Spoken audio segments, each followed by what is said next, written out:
And out the top at 5:30, a wounded crocodile gets some much-needed help from Zoo Miami. The reptile rescued from the Florida Keys after Good Samaritans found it with a spear sticking out of its head. And when vets took a closer look, they discovered the croc also had a bullet lodged between its eyes. Good evening, I'm Nasha Sherman. And I'm Jim Barry. As CBC's Miami's NIkiya Carrero reports, Florida wildlife officials are now looking for the person behind this cruel crime. I spoke with the doctor hours after she successfully removed the spear from the 8-foot-long crocodile. But she says once they did radiographs, they realized the female American croc had also been shot in between her eyes with a bullet. Now the hunt is on for the person responsible.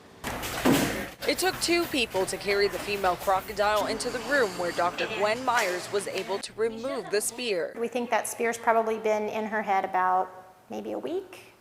It's hard to say, but somewhere between 6-7 days, could be a little bit longer. They believe she was shot with a spear gun at close range. If both of them had been out and trapped in the tissues like that, then we would have been regrouping and figuring out a surgery for her. Saturday morning, FWC received calls out of Key Largo that a crocodile was swimming around with a spear lodged in its head.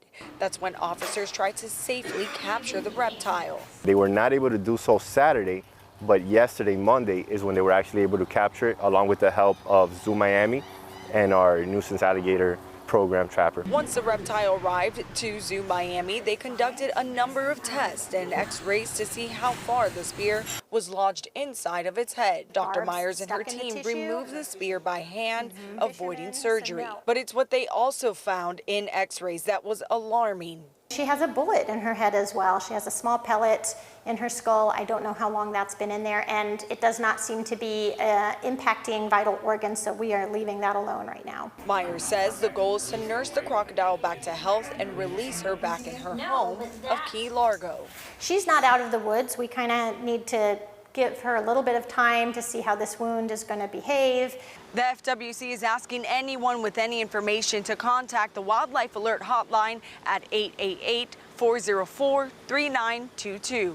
There is a reward for any information that leads to an arrest. In Miami, NIkiya Carrero, CBS News, Miami.